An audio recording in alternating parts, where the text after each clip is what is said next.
A paz do Senhor, bem-vindo a esta nova aula da Escola Bíblica da Igreja Evangélica de Ruti. Para mim, sempre um prazer, um privilégio poder estar juntos para escudriñar as Escrituras, conhecer mais os livros da Bíblia. Todos os estudos estão no YouTube da Igreja Evangélica de Ruti e podem nos seguir, como sempre, pelo Facebook, Instagram e pelo site também da nossa congregação. Meu nome é David Fleitas, sou pastor desta linda congregação para servir a você. Hoje vamos a continuar com os livros proféticos.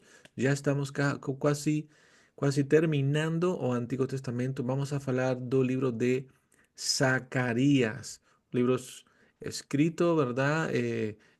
Escrito no período de 520-518 antes de Cristo. Un libro con palabras de conforto, un libro profético que foi escrito depois do retorno do cautiverio ao povo de Israel que estava já em Judá, em Jerusalém. Amém?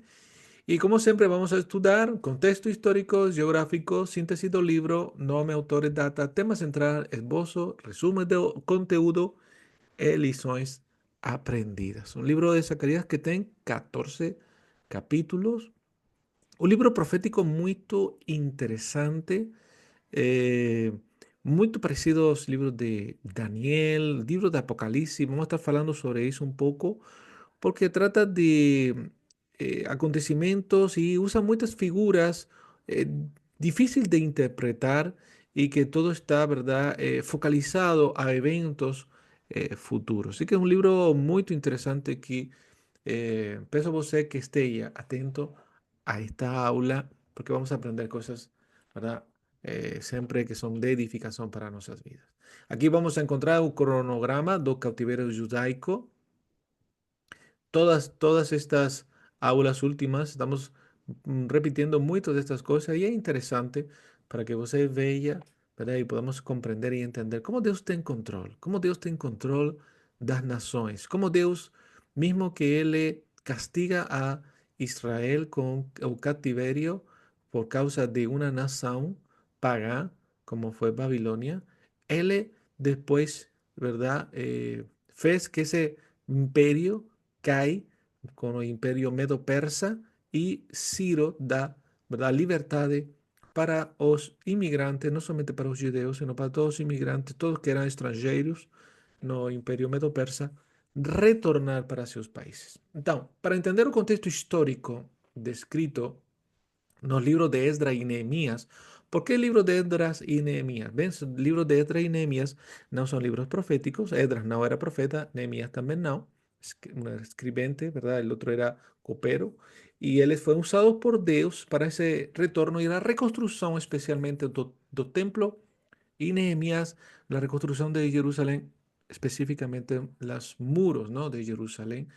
Y claro, ellos son contemporáneos dos profetas, Zacarías, do profeta Ageu, que falamos la semana pasada, do profeta Malaquías, que son profetas de depois do cautiverio. Então, vamos dar uma olhada geral na história de Israel, desde sua divisão até o retorno do cativerio. Os principais marcos históricos são os seguintes: 931, que é o primeiro que você vai encontrar aqui na sua esquerda, a divisão do reino em norte e sul. Norte, reino de Israel; sur, reino de Judá. Lembremos que a divisão foi por causa de Roboam, filho de Salomão, que ele queria aumentar os impostos. Amém? E por causa disso foi que, infelizmente, se dividiu o reino. 722 antes de Cristo, sempre, ¿verdad? Por causa da idolatría, la desobediencia de Israel, Dios destruye ese reino nas mãos dos assírios, que deportam os israelitas para Mesopotamia, trazendo colonos de outras terras para Samaria, capital do norte de Israel. Ese reino desapareció. Ese reino, lembremos que eran 10 tribus, ficaron no reino do norte, y 2 tribus ficaron no reino do sur.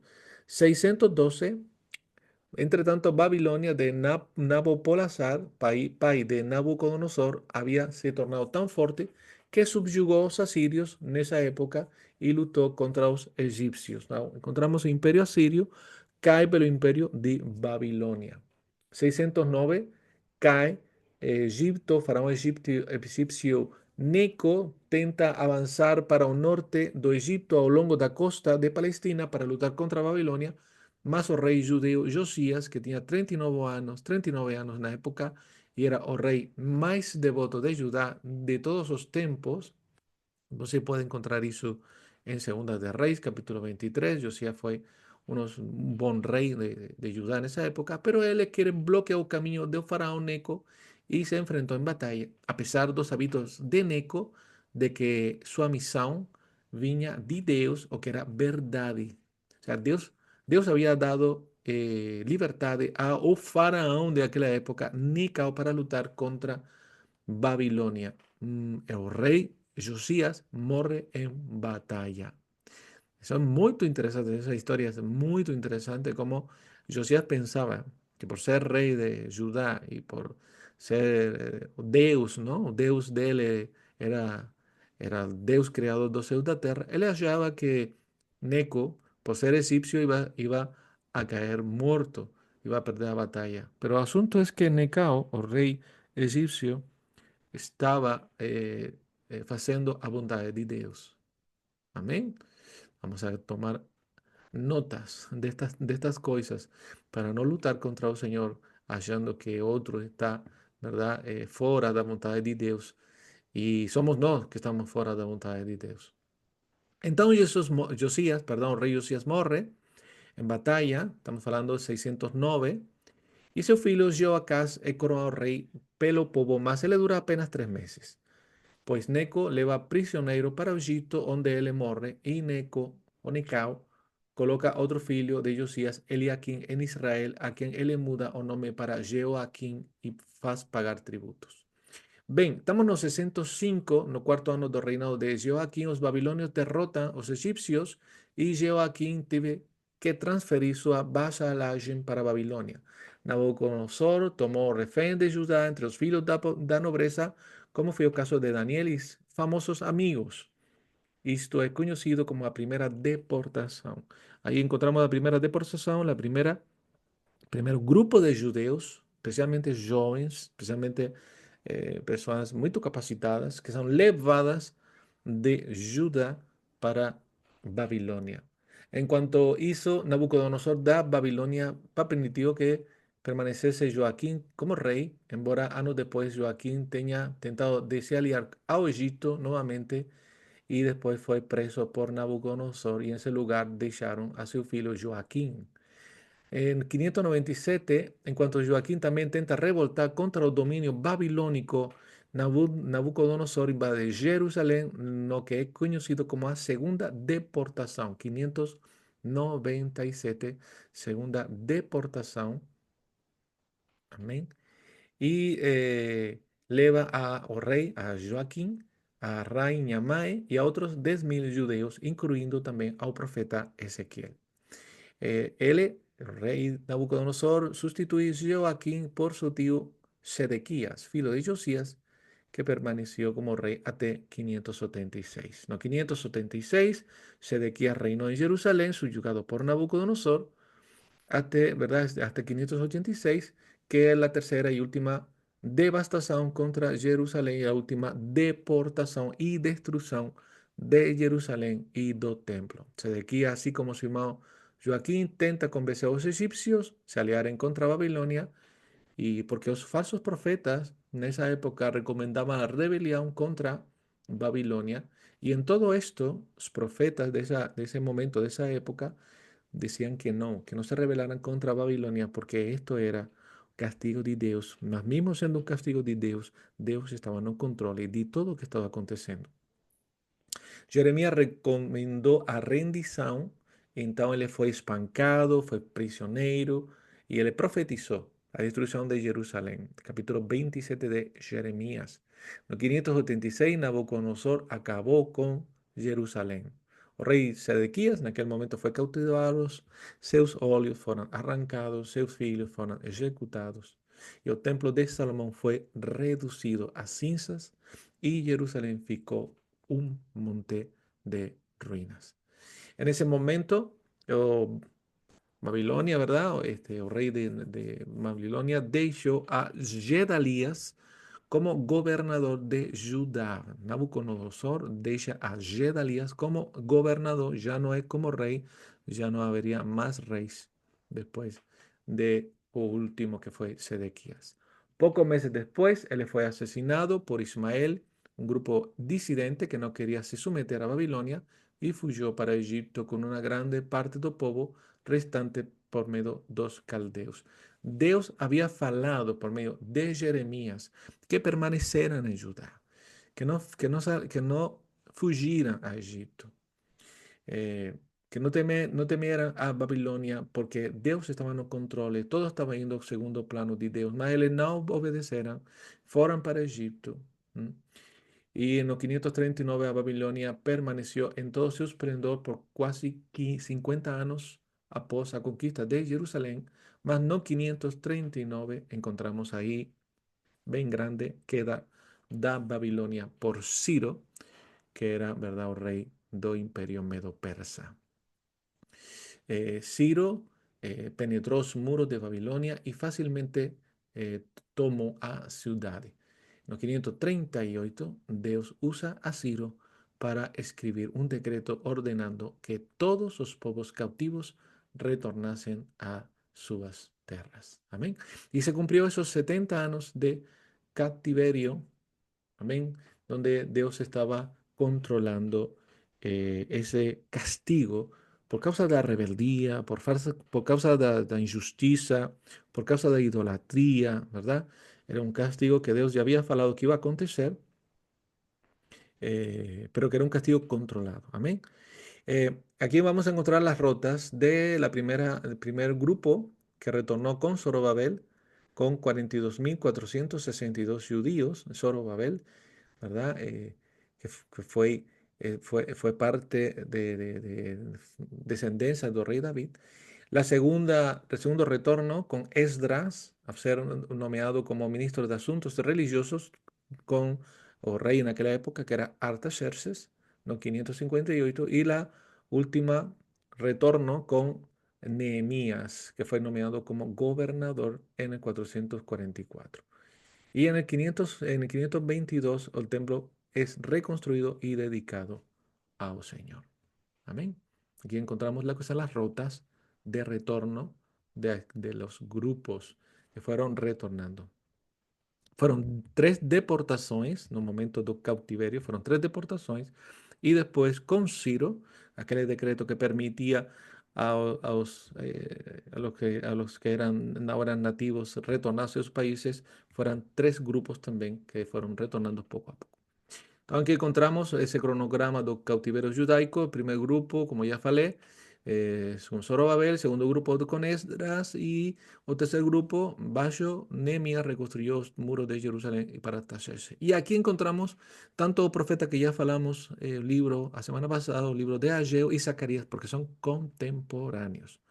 Y ya nos ficaría solamente Malaquías, que hace, si Dios quisiera, el profeta que hablaremos la próxima semana.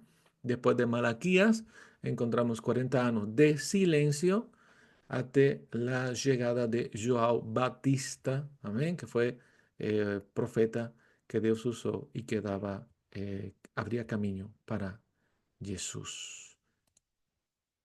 Contexto histórico de Zacarías, lo mismo que Ageo, en 520.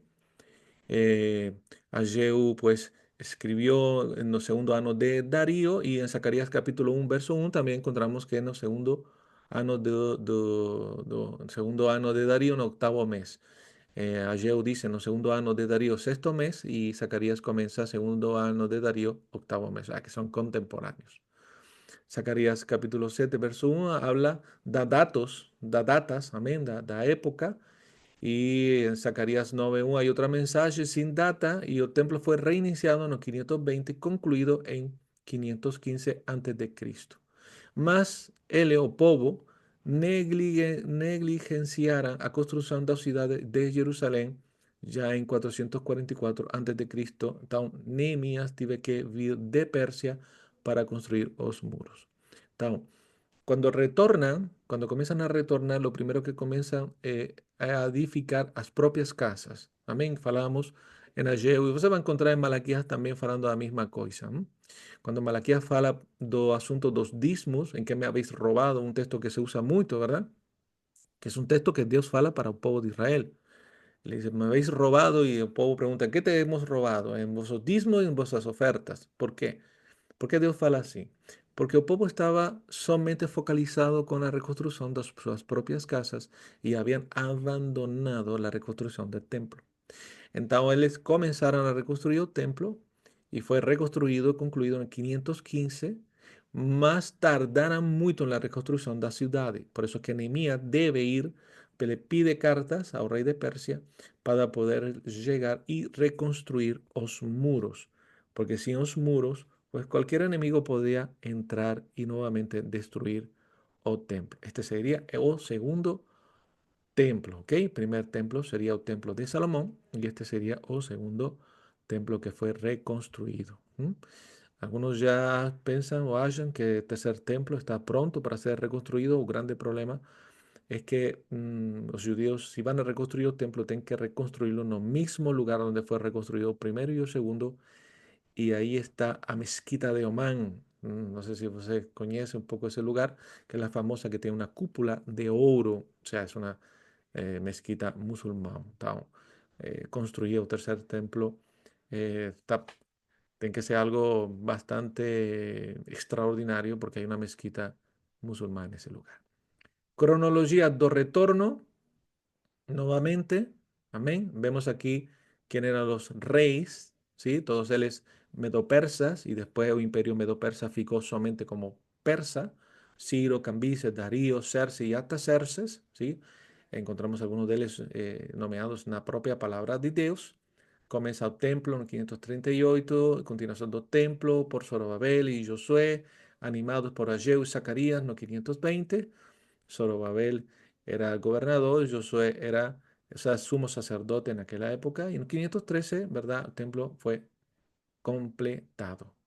En todo eso, pues se puede leer tanto el libro de Esdras como de Nehemías, o podés escuchar los vídeos, que ya hablamos de esos libros, están aquí en YouTube, qué fue lo que aconteció y en ese momento que le estaban reconstruyendo, porque tuvieron perseguición, ¿ok? Tuvieron pruebas y dificultades para reconstruir el templo.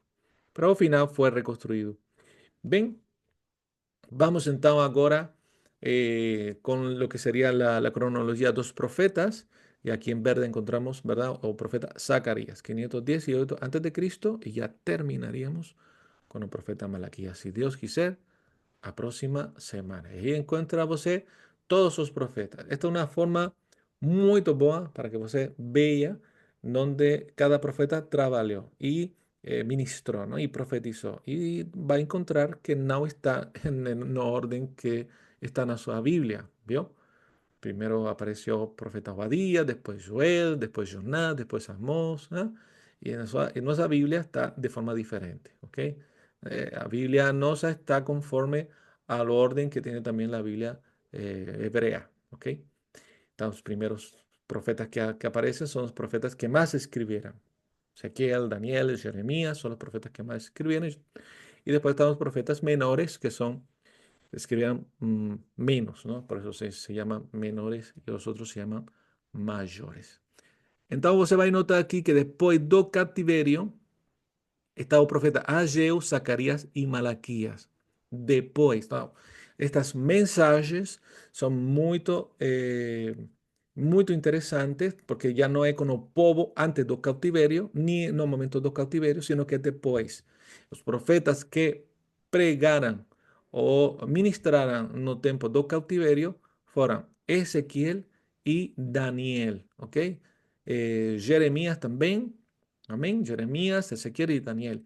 Y antes do cautiverio, Abacú, Sofonías, Nahum y todos estos de Miqueias para atrás son antes do cautiverio. Amén. Importante porque así você puede comprender por qué ellos escribieran lo que escribieran. Nome, autor do libro de Zacarías. O nome de Zacarías vem de hebreo Secar-Ya, que significa Jehová se lembra. Pues saben que todos os nomes tienen algo que, alguna referencia de Dios. Zacarías, este profeta, nació en la Babilonia, en una familia sacerdotal que retornó a Jerusalén. Su padre, Berequías, probablemente murió joven, ya que Zacarías es llamado filo de Ido, que era seu avó. ¿Ok? Eso vamos a encontrar en los libros de Esdras y de Nehemías, porque son contemporáneos nuevamente. Así como Jeremías y Ezequiel, Zacarías era profeta y al mismo tiempo era sacerdote. O sea que Dios usaba a él con una palabra, mas también ministraba los asuntos sagrados de Dios. Zacarías capítulo 2, verso 4. Vamos a leer, dice, y le dice, corre, fala a este joven, Jerusalén será habitada como as aldeias sem muro, por causa da multidão de homens e a animais que haverá nela. Então dá a impressão de que o profeta começou seu ministério na juventude, porque dice, corre, fala a este jovem.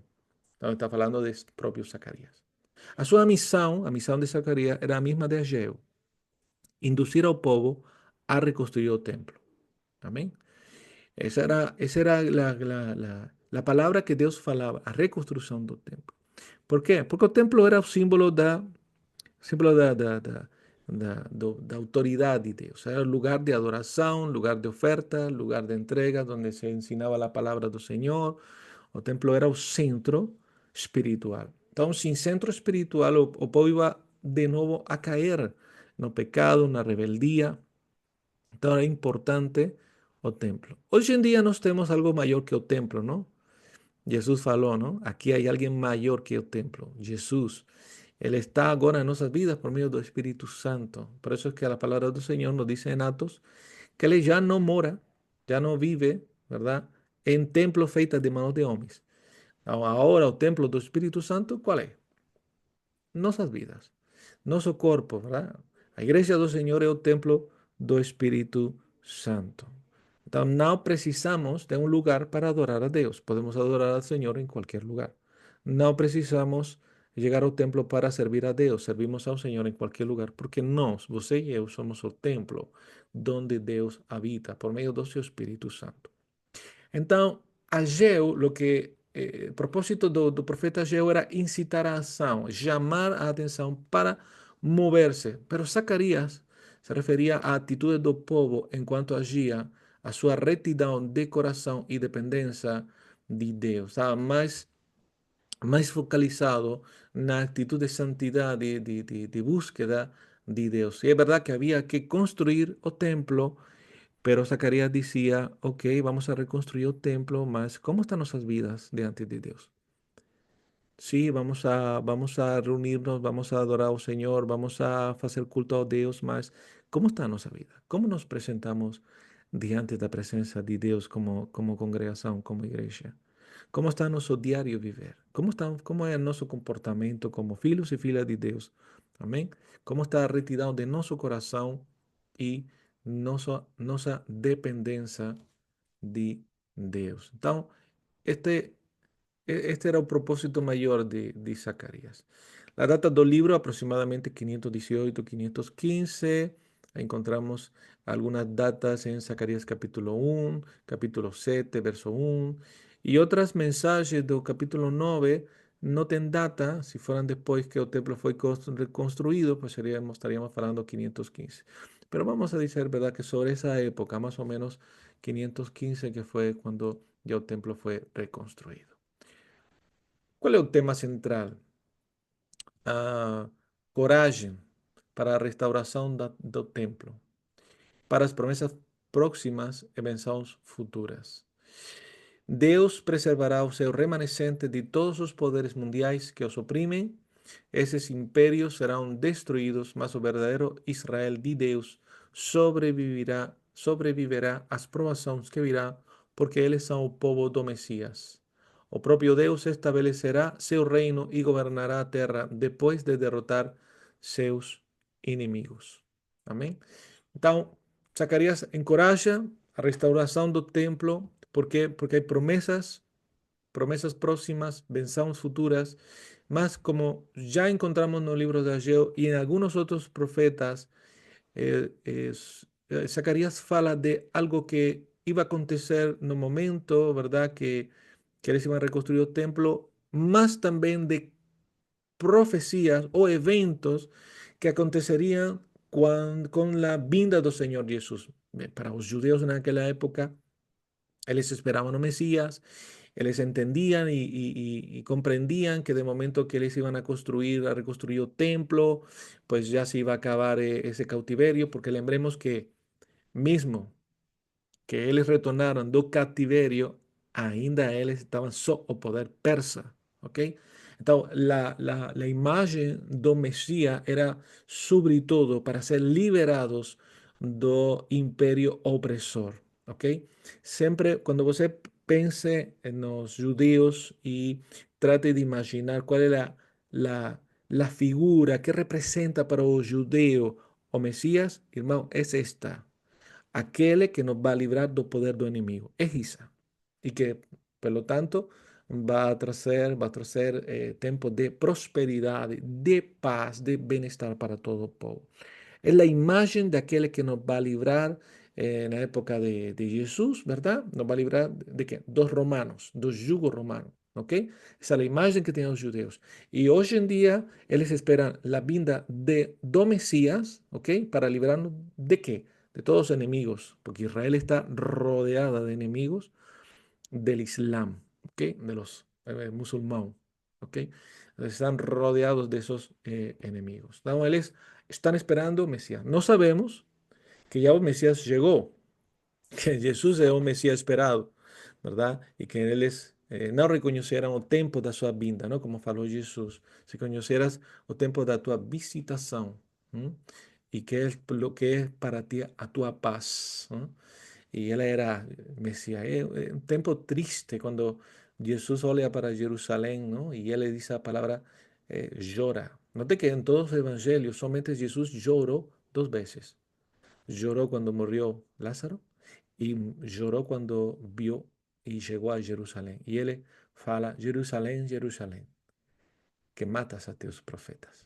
Si conocieses o día da tua visitação. Wow. A palavra forte que ele está falando, ou seja, Deus está aqui. Teu Deus está aqui.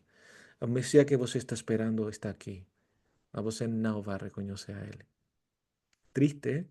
Triste cuando Dios prometió todo eso a Abraham, todo lo que Dios fez pelo pueblo de Israel, mas todo estaba dentro de un propósito mayor que era, ¿verdad?, la propia salvación de Israel, de los judeos, que los alcanzó, porque Pedro era judío, discípulos de Jesús, todos eran judíos, Pablo era judío, muchos de los personajes del Nuevo Testamento eran judíos, y no solamente eso, sino que después, ¿verdad?, comenzaron a los gentiles. La gloria y la honra sea para el Señor. Realmente Dios usó, al final usó, ¿verdad? A Israel, claro, no a todo Israel, sino que usó a los judíos para que ese Mesías llegara también a los gentiles. Así que damos gracias al Señor, aleluya, por todo lo que Él ha feito, como Él ha feito seu plano, seu diseño fue realizado perfectamente cuando llega el Espíritu Santo, ¿verdad? Y les dice que fueron todos preenchidos del Espíritu Santo. Ellos comenzaban a hablar que en otras lenguas. ¿Qué eran esas lenguas? Idiomas que muchos judíos que llegaban de otras naciones comprendían y entendían. ¿Cuál era el significado de eso? Que la salvación iba a llegar hasta el fin del mundo y que muchas naciones, de muchas naciones, no las naciones, de muchas naciones, el Señor estaba ya edificando a su iglesia. Amém? Então, muito interessante isto, e felizmente, verdade, este momento em que eles estava dando coragem, profeta Zacarias, para a restauração do templo. E aí um texto-chave muito, muito interessante, Zacarias capítulo 9, como sempre falamos, verdade? Leia, leia os livros, leia com calma, com detenimento. Tenho que dizer também que este libro de Zacarías es un poco difícil de interpretar porque hay muchas figuras retóricas, hay muchas figuras proféticas, hay mucho simbolismo. Entonces es un poco difícil de comprender, pero un poco para que você sepa, ¿verdad?, de qué está hablando o profeta, verdade? Da reconstrução do templo, da glória de Deus que vai chegar se obedeciam ao Senhor, se cumpriam com Deus. Ele tem que chamar a atenção novamente aos judeus para que não fossem rebeldes, verdade? Como eram seus pais antes do cativerio. E, verdade, dar palavras de esperança, dar palavras de promessa de Deus. Zacarias capítulo 9, verso 9 y 10, que es el texto llave. Note que en otros libros vamos a encontrar varios textos llave, varios. Aquí encontramos este texto, muy interesante. Dice, alégrate, alégrate muito, filha de Sião. Exulta, oh filha de Jerusalém. Eis aí te vem o teu rei, justo, salvador, humilde, montado en jumento, num jumentinho, cría de jumenta. ¿Eh? Usted ya sabe, ¿verdad que sí? ¿A qué se está refiriendo aquí el profeta Zacarías? Los momentos en que Jesús entra en Jerusalén, ¿verdad? Montado en un jumento. Esta figura de Jesús entrando en Jerusalén es muy significativa. ¿Por qué? Porque en aquella época los reyes, especialmente, ¿verdad?, de Roma, entraban en caballos muy exultantes, ¿verdad? Cuando retornaban las conquistas, ¿no?, de Roma. Y él entra en un jumentinho. ¿Por qué?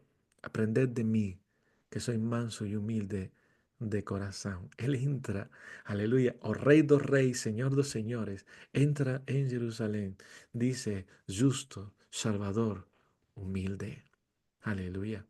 Que Cristo tome más de nuestras vidas y se pueda expresar esa humildad, amén, porque esa humildad de Cristo está en nuestras vidas. Es contraria a nuestra soberbia, ¿verdad? Soberbia, nuestro ego, nuestra arrogancia, ¿verdad? Es fruto o obra de nuestra carne, mas el fruto del Espíritu que ven de Cristo es la humildad de aquel que, aleluya, reconoce nuestra total dependencia. Este, esta profecía del capítulo 9 verso 9 se cumplió, ya se cumplió.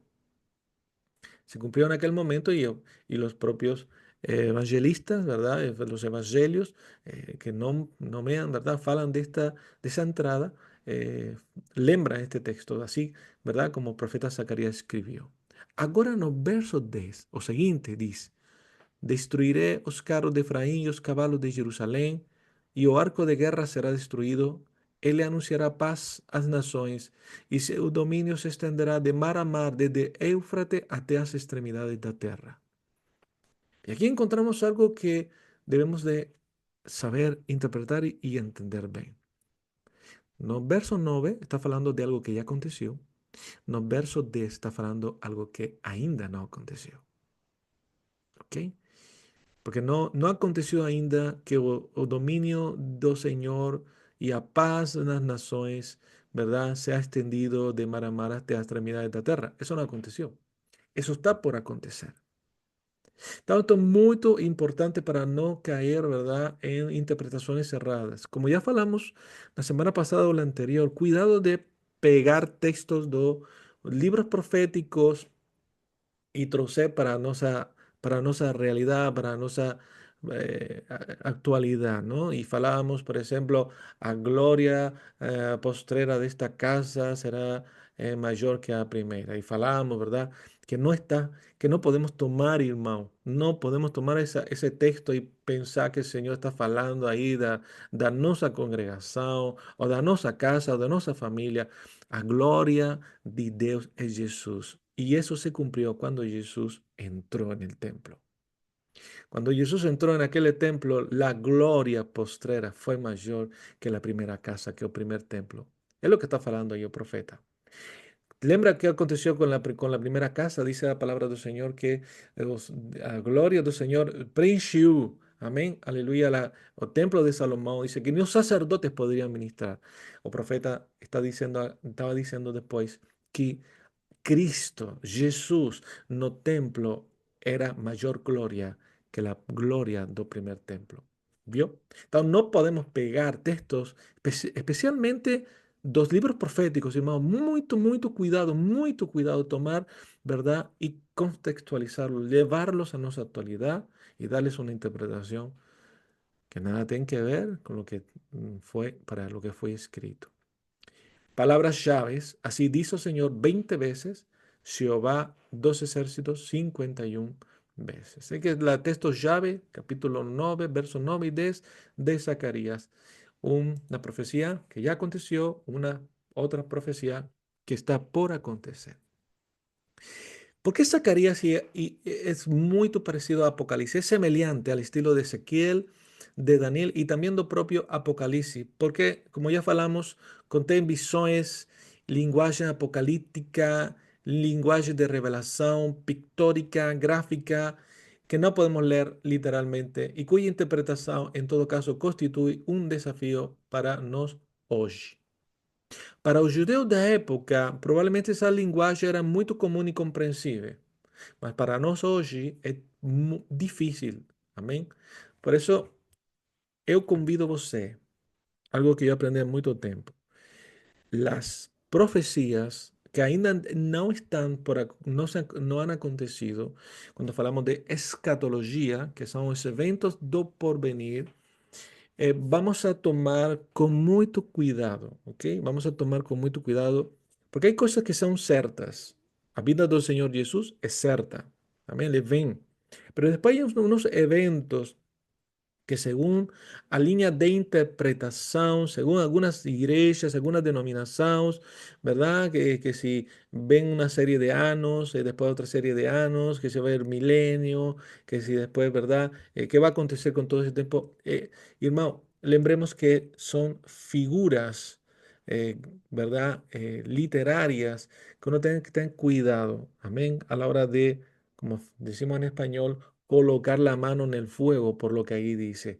Nos estamos seguros y tenemos la palabra profética más segura que la palabra del Señor, lo que ya aconteció. Hay cosas que ainda están por acontecer y que a medida que se vayan revelando, iremos entendiendo, ¿verdad?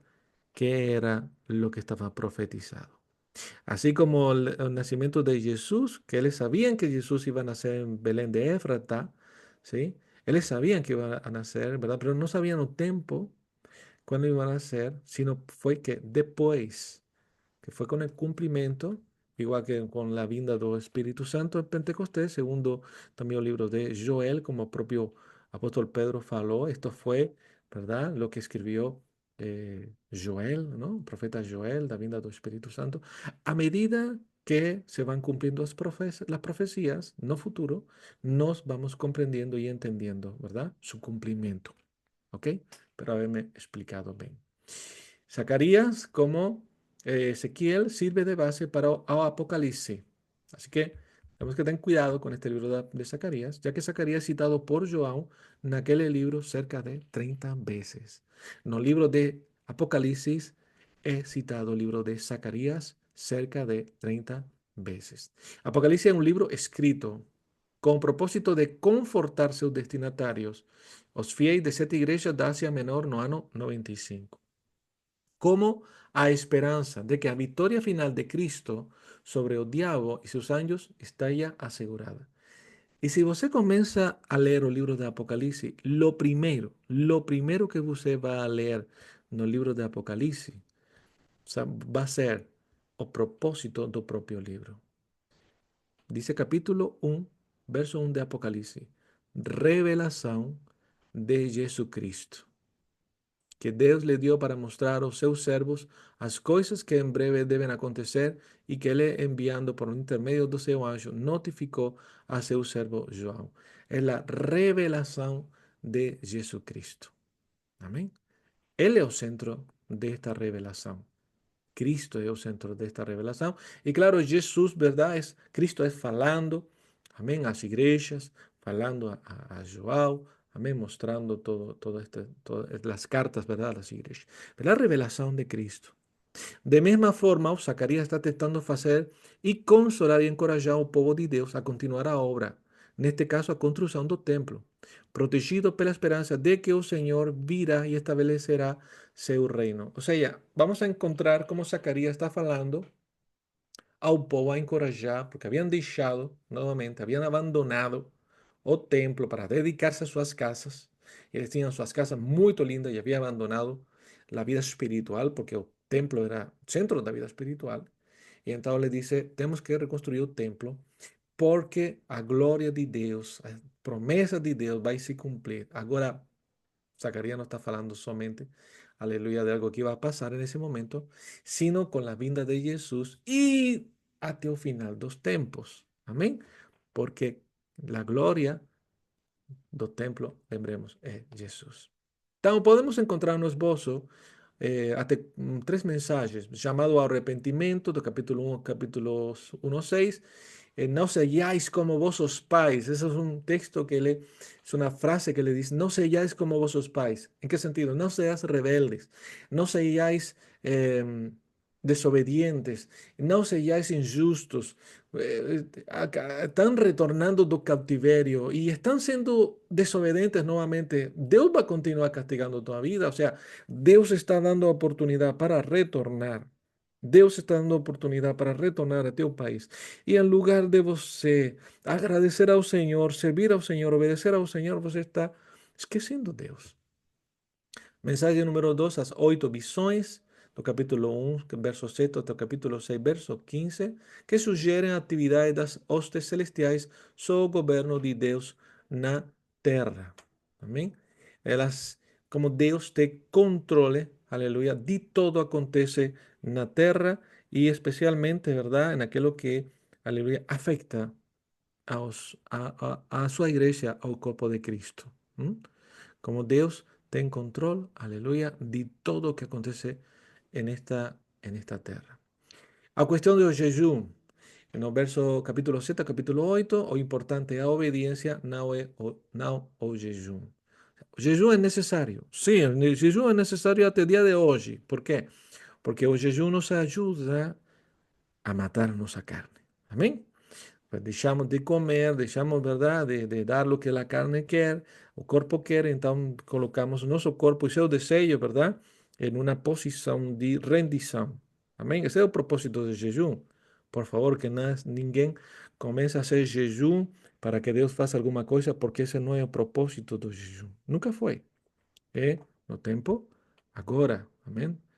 Com o Espírito Santo em nossas vidas. No tempo do Antigo Testamento, sim, eles colocavam em jejum para que Deus fizesse muitas coisas. Mas agora em Cristo, não, irmão, jejum é para nos colocar nossos desejos carnais na cruz.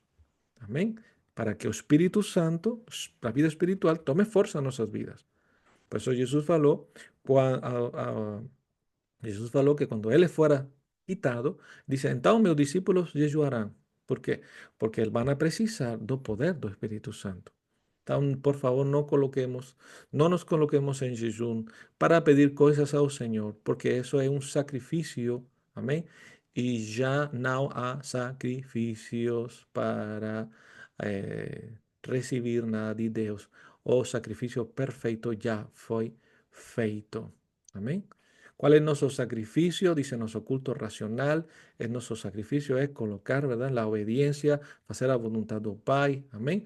Colocar, ¿verdad? Nuestros deseos carnais aos pés de Cristo, crucificar nuestros deseos carnais para que Él viva más, para que Él sea expresado a través de nuestras vidas. Entonces, vamos a usar el jejum para que Cristo crezca en nuestras vidas, para ser preenchido del Espíritu Santo. Por favor, novamente, permítame repetirme eso. No usemos el jejum como una moneda de cambio, porque Dios aborrece eso. No hay forma de que nos podamos comprar nada de parte de Dios.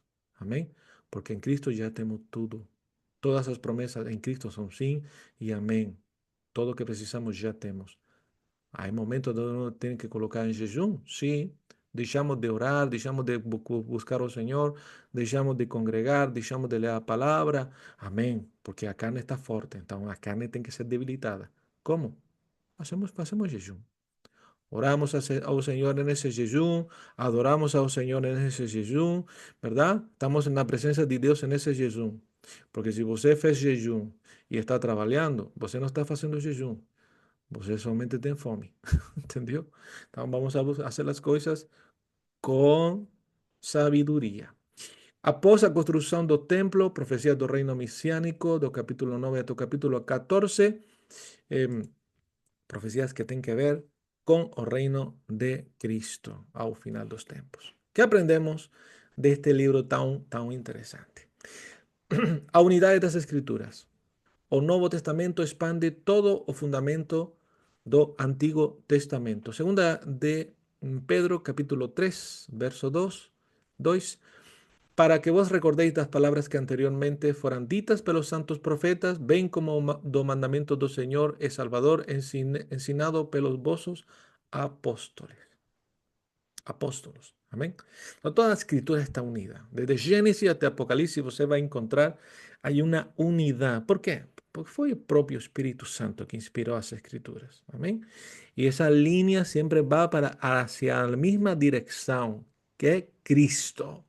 Jesús es la dirección. Desde Génesis hasta Apocalipsis, todos sin al Cordero de Dios. Encontramos conforto na soberania, na justiça e paciência de Deus.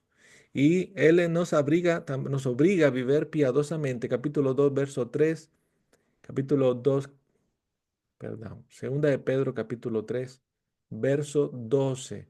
Diz, esperando e apressando a vinda do dia de Deus, por causa da qual os céus incendiados serão desfeitos e os elementos abrasados se derreterão. Amém? Vem o dia da ira para esta terra, ¿verdad? Por causa do pecado, por causa da maldade. E aprendemos que a paciência de Deus é para salvação. Muito obrigado, Deus, pela sua grande paciência para conosco. Segunda de Pedro, capítulo 3, verso 9 y 15. No retarda o Señor a su promesa, como algunos a julgan demorada, pelo contrario, Él es longánimo para convosco, no queriendo que ningún pereza, sino que todos lleguen al arrepentimiento. Verso 15 dice, y tende por salvación a longanimidad de nuestro Señor, como igualmente o nuestro hermano, nuestro amado hermano Pablo vos escribió segundo a sabiduría que le fue dada. Amén. Entonces, vamos a encontrar esta unidad. Amén. Encontramos conforto sobre, na soberanía, na justicia. Amén. De Dios, la paciencia del Señor, aleluya, como Él está en control hasta el momento que parece que está, ¿verdad? Enviando juicio a esta tierra, pero Dios está en control de todo lo que está aconteciendo. Y claro, eso nos obliga a vivir de forma agradable a Dios. Amén. Aleluya. Y por último, la paciencia que, oh Señor, ten para salvación. Amén. Gloria al Señor. Entonces, vamos a encontrar, ¿verdad? Y tal vez alguien pueda preguntar, ven, pastor, esto fue escrito hace más de 2000 años, casi 2000 años, y hasta el día de hoy, ¿verdad? No ha acontecido eso que tenía que acontecer. ¿Por qué no? ¿Por qué ainda el Señor no retornó? Precisamente porque Él es longánime. Amén. Y Él tiene mucha paciencia. Pero especialmente por algo que a veces no se enseña mucho dentro de las iglesias, pero que hay un número, hermano, a un número. Hay un número de salvados. Hay un número específico que solo Dios sabe. No estoy hablando 244.000, no estoy hablando de eso. Hay un número, aleluya, por los cuales el Señor, ¿verdad?, está esperando hasta que llegue ese número y una vez que ese número se complete, entonces será o fin. Ese número llegará, ese número se completará en su momento, porque la palabra de Dios dice que Él fue a preparar, ¿verdad? Un lugar. Entonces, Él no fue a preparar un lugar y de repente ahora se salvaron 4.000 más y tal, y dice, ahora tengo que hacer más lugar, y ahora se salvaron 5.000, tengo que ampliar más este lugar. No, hermano, no es eso. El lugar ya estaba preparado hace mucho tiempo. La cuestión es que las vidas ainda no habían llegado. Amén. Entonces, la iglesia del Señor, que es un cuerpo, amén, está creciendo y va a llegar un número en que ya se termine. Y por eso, ainda a día de hoy, nos tenemos que salvar, tenemos que pregar, tenemos que llevar el evangelio hasta que se complete ese número. Amén. Dos salvos. Amén. Ven, hasta aquí este libro maravilloso de Zacarías. La próxima semana estaremos estudiando el libro de Malaquías, será el último libro del Antiguo Testamento. Atentão, que tenhas una semana de victoria en Cristo Jesús. Y a paz do Señor sea con todos vosotros. Amén.